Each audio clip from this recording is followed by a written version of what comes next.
Article अब चुटकियों में। जी हां, आर्टिकल अब चुटकियों में। यह क्या बात हुई कि आर्टिकल चुटकियों में हो जाएगा? क्या चुटकियों में सीख जाएंगे? बिल्कुल। तो आज की क्लास स्टार्ट करते हैं आर्टिकल पर। वेलकम टू एसी सागर यानी Aditya English classes Sagar. I am AK Upadhyay. आज आपको बताने जा रहा हूं आर्टिकल के बारे में। आपने आर्टिकल शब्द कई बार सुना होगा, कई तरह के वीडियोस भी देखे होंगे आर्टिकल पर, साथ ही साथ आपने कई बुक्स में भी आर्टिकल पढ़ा होगा। अगर आप स्कूल के किसी एग्जाम को दे रहे हैं, अगर आप कॉलेज के किसी एग्जाम को दे रहे हैं, साथ ही साथ किसी कंपटीशन के लिए तैयारी कर रहे हैं दोस्तों, तो याद रखिएगा आर्टिकल हर एग्जाम में ऑब्जेक्टिव के रूप में, क्वेश्चन के रूप में आपके सामने आता है। रटते हैं आप, पढ़ते हैं आप, फिर भी आर्टिकल आप भूल जाते हैं, गलती करके जरूर आते हैं। उसका कारण जानते हैं आप? क्योंकि आर्टिकल को आप बहुत सारे नियम लेकर के सीखते हैं, और मित्रों ये नियम लंबे समय तक याद नहीं रहते हैं, कोई ना कोई मिस्टेक जरूर करवा देते हैं। मैंने अभी आपसे कहा आर्टिकल चुटकियों में, तो बिल्कुल आप जान लीजिए आर्टिकल चुटकियों में ही सीख जाएंगे आप। हमारे इस वीडियो को पूरा देखिएगा, बीच में स्किप बिल्कुल मत करिएगा। पसंद आए तो लाइक जरूर करिएगा। मैं आपको बताना चाहता हूं, आपने एडजेक्टिव के चैप्टर में देखा था, दो तरह के एडजेक्टिव, न्यूमरल एडजेक्टिव जो थे और उनके अलावा एडजेक्टिव ऑफ क्वांटिटी जो थे। ऐसे दो तरह के एडजेक्टिव्स आपने स्पेशली देखे थे। जो न्यूमरल एडजेक्टिव थे वो दो तरह की संख्याओं को दिखलाते थे, डेफिनेट नंबर को और इनडेफिनेट नंबर को। तो डेफिनेट नंबर 1 2 3 4 5 से लेकर इनफाइनाइट, फिर सम, एनी, मैनी, लॉट ऑफ से लेकर के और भी कई सारे वर्ड्स हैं जो इंडेफिनिट नंबर का काम करते हैं, और वही सारे वर्ड्स यूज में लाए जाते हैं क्वांटिटी को दिखलाने के लिए भी, जिन्हें एडजेक्टिव ऑफ क्वांटिटी कहा जाता है। चाहे सम हो, एनी हो, लिटिल हो, मोर हो, ये सारे वर्ड्स जो हैं ये क्या काम करते हैं? नंबर के साथ साथ क्वांटिटी के लिए स्पेशली यूज में लाए जाते हैं। इनमें से कुछ नंबर को शो करते हैं, इंडेफिनिट नंबर को शो करते हैं। तो इनको क्या कहते हैं? डिटरमिनर्स कहते हैं। अब हम आपके डिटरमिनर की स्टार्टिंग इस चैप्टर से करने जा रहे हैं। आज खास तौर से आर्टिकल की स्टार्टिंग करूंगा। आर्टिकल भी एक तरह से डिटरमिनर ही होते हैं, because they determine the number. कौन सी नंबर? 1। ये आर्टिकल होते कौन कौन से हैं? तो मैं आपको बता दूं, ए, एन, ए और एन, दो आर्टिकल तो ये हो गए, और तीसरा आर्टिकल होता है द या दी। द या दी, उसको दा भी बोलते हैं और दी भी बोलते हैं। कब दा बोलते हैं, कब दी बोलते हैं, मैं अपने आने वाले वीडियो में आपको बताऊंगा।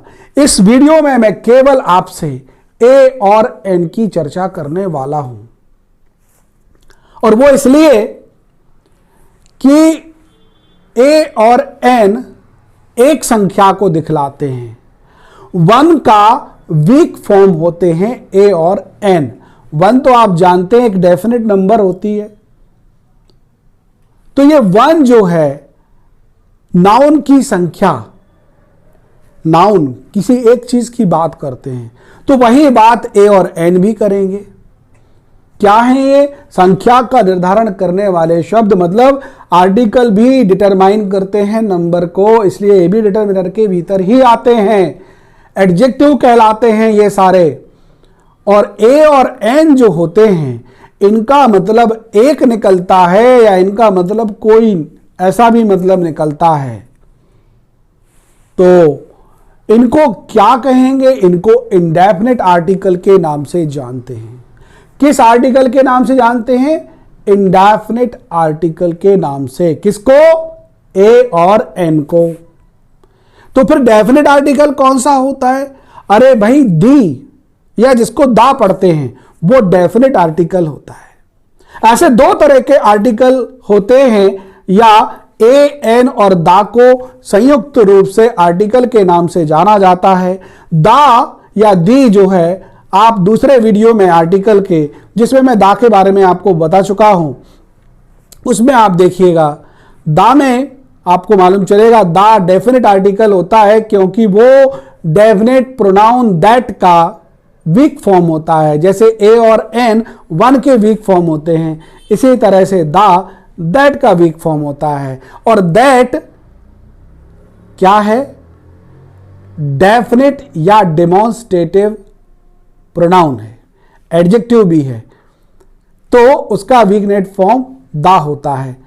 तो आर्टिकल दा का उपयोग के लिए हमारा सेपरेट वीडियो है, उसको आप जरूर देखिए।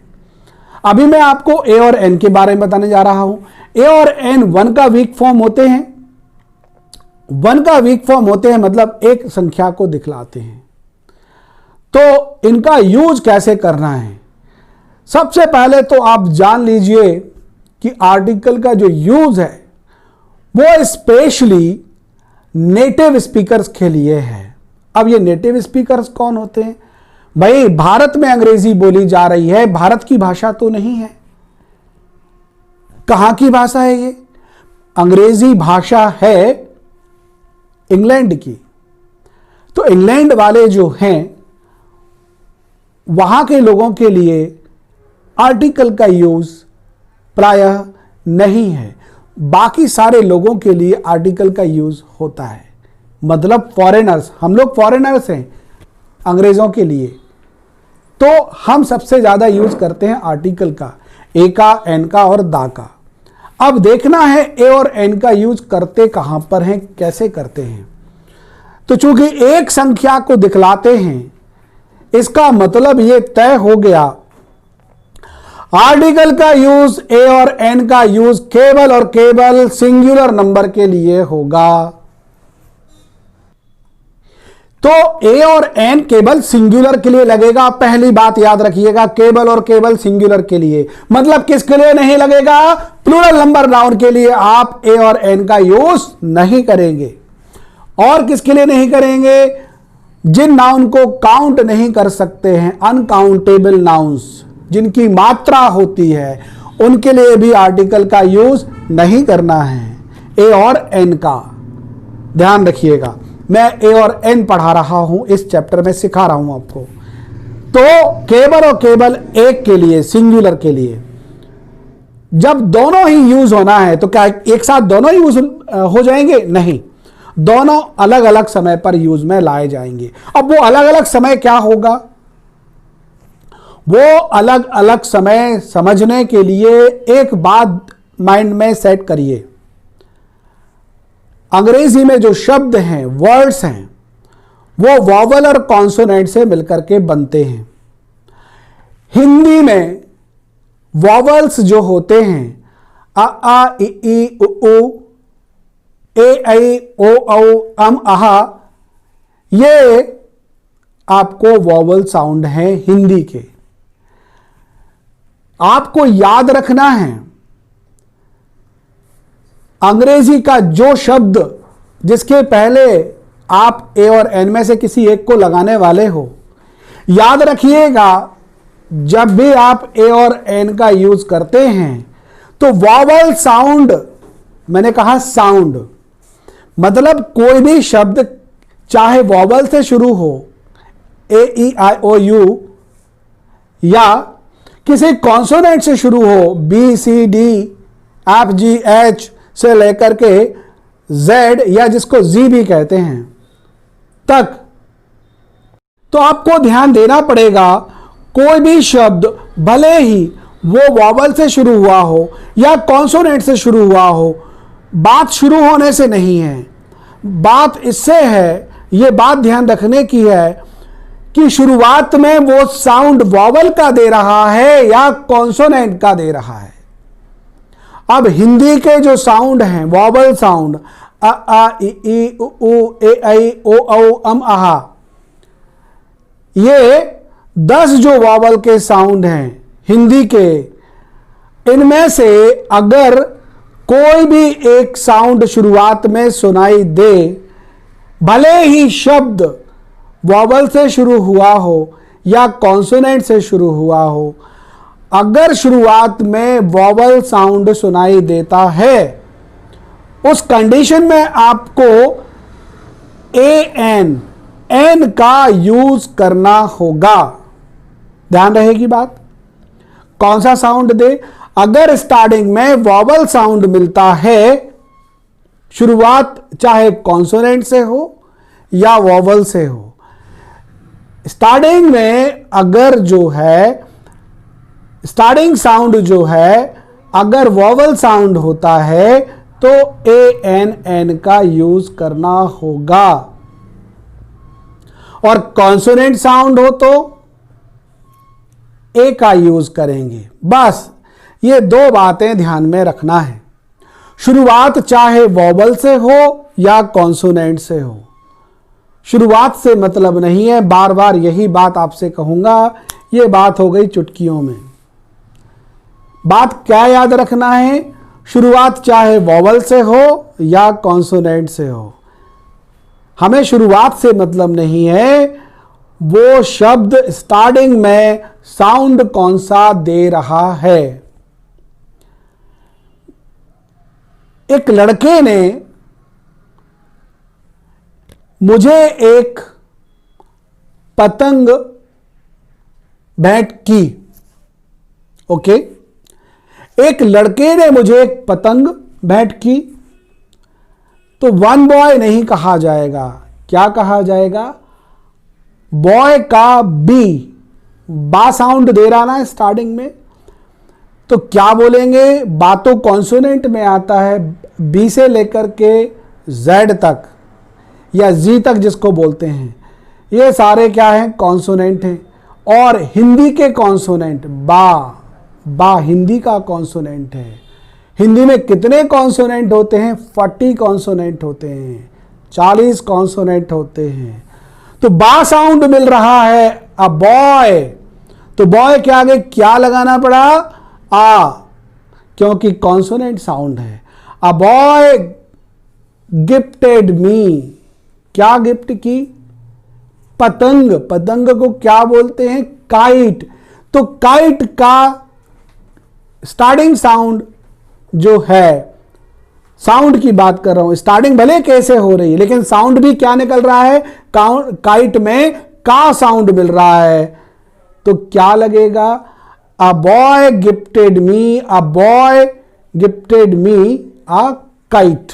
अ काइट, यहां बॉय के आगे आ लगाया, यहां काइट के आगे आपने आ लगाया, क्योंकि का भी एक कॉन्सोनेंट साउंड है।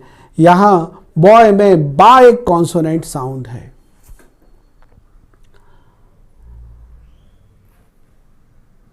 एक हॉर्स ने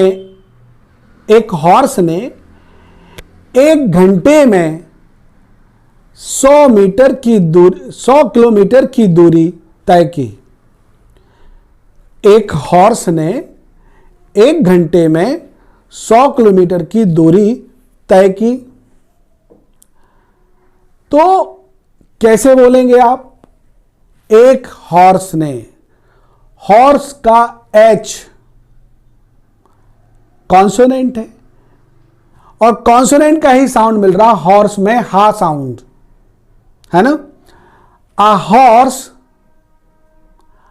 horse moved 100 kilometer. A horse moved 100 kilometer 1 घंटे में। तो 1 घंटा, घंटे के लिए क्या बोलते हैं? आर। तो आर में HOUR, हा साउंड नहीं आएगा, आ साउंड बोला जाएगा। और कैसा लिखते हैं? HOUR। क्या लिखते हैं? HOUR। H से स्टार्टिंग हो रही है, कॉन्सोनेंट साउंड भले H है लेकिन बोलने में क्या आ रहा है? R। तो a horse moved 100 kilometer in an hour। in an hour, an hour बोला जाएगा क्योंकि HOUR में हावर नहीं पढ़ते हैं, आर पढ़ा जाता है घंटे के लिए। भले ही H साउंड से स्टार्टिंग हो लेकिन आ साउंड जो है वो वॉवल साउंड है, तो बोलने में जो स्टार्टिंग साउंड होता है वही आपका तय करता है कि ए लगेगा कि एन लगेगा।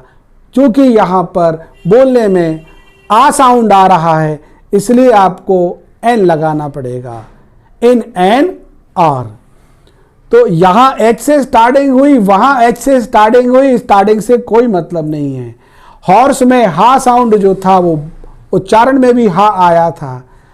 आर में भले ही H साउंड आपका H से शुरुआत हुई लेकिन H बोलने में नहीं आया, तो यहाँ पर H को हम कैसे लेंगे? H को हाइड करके चलेंगे क्योंकि यहाँ पर आ साउंड आ रहा है, आर बोला जा रहा है इसलिए। How many films does a hero perform? एक साल में। इन आ ईयर, इन आ ईयर। अब ईयर कौन सा है? ईयर, ई नहीं, ई या, ईयर। या साउंड जो है ईयर, ईयर नहीं, ईयर, ईयर होता है, ईयर, YEAR, ईयर। तो इना ईयर, वाई से स्टार्टिंग है, या साउंड मिल रहा है, ईयर, ईयर नहीं, ईयर, ध्यान दीजिएगा, इना ईयर। तो वाई साउंड, या साउंड मिल रहा है, कॉन्सोनेंट साउंड मिल रहा है, क्या लगेगा? इना ईयर। एक साल में इना ईयर। तो वाई के पहले क्या लगेगा? वाई के पहले क्या लगेगा? आ लगेगा। ध्यान दीजिएगा। इस तरह से आप देख रहे हैं कि जो आर्टिकल्स होते हैं वो स्टार्टिंग साउंड वॉवल है कि कॉन्सोनेंट है, इसके आधार पर ही तय होता है। आ यूनिवर्सिटी, यूनिवर्सिटी के पहले क्या लगेगा? आ लगेगा। आ यूनियन, यूनियन के पहले क्या लगेगा? आ लगेगा, क्योंकि यूनियन यू से तो शुरू हो रहा है लेकिन स्टार्टिंग साउंड क्या है? या, कॉन्सोनेंट। यूनिवर्सिटी, इन आ यूनिवर्सिटी। तो यूनिवर्सिटी में या क्या है? कॉन्सोनेंट है। तो आ यूनिवर्सिटी, आ यूनियन, आ यूनिक प्लेस, आ यूनियन। इन सारे वर्ड में भले ही कॉन्सोनेंट, भले ही वॉवल से शुरू हो, यू से, लेकिन स्टार्टिंग साउंड क्या है? स्टार्टिंग साउंड है या, इसलिए क्या लगेगा? ए। अब एक आंख वाले व्यक्ति ने एक यूरोपियन महिला से शादी की। एक आंख वाले व्यक्ति ने एक यूरोपियन महिला से शादी की। इस सेंटेंस को अंग्रेजी में बोलना है। तो एक आंख वाले व्यक्ति को, एक आंख वाले व्यक्ति ने, तो वन आइड पर्सन है ना, ने एक यूरोपियन महिला से शादी की। तो इस सेंटेंस में आप देखिए, एक आंख वाला व्यक्ति, वन आइड पर्सन, लेकिन एक व्यक्ति है तो क्या बोलेंगे?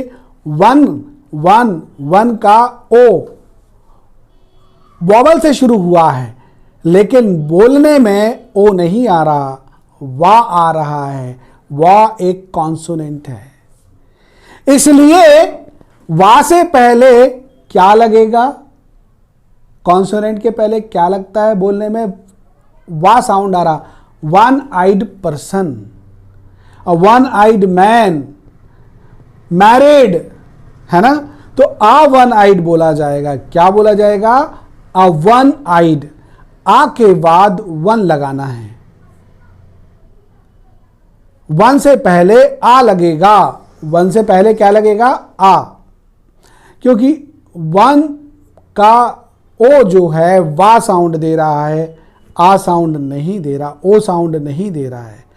कौन सा साउंड दे रहा है, वा साउंड, वा एक कॉन्सोनेंट है, इसलिए क्या लगेगा, a one eyed man married with, किसके साथ, किसके साथ की, यूरोपियन, एक यूरोपियन, तो एक यूरोपियन, यूरोपियन का ई वॉवल है लेकिन या साउंड दे रहा है, तो क्या लगेगा, अ यूरोपियन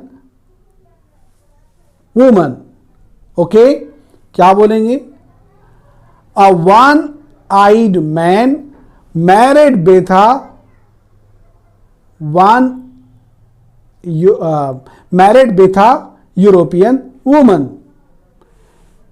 किससे शादी की, एक यूरोपियन महिला से शादी की, एक आंख के व्यक्ति ने, ठीक है ना। तो a one eyed man married with a European lady. European के पहले भले ही यूरोपियन ई से शुरू हुआ है लेकिन बोलने में साउंड क्या मिल रहा है, यूरोपियन का या, कॉन्सोनेंट साउंड मिल रहा है, इसलिए ए लगेगा। मैंने एक छाता उसे दे दिया, आई गेव हिम, क्या दे दिया, एक छाता, एन अम्ब्रेला। अम्ब्रेला यू से शुरू होता है और यू को यू नहीं पढ़ा जाता, आ पढ़ा जाता है, तो वो क्या हो जाता है, अम्ब्रेला।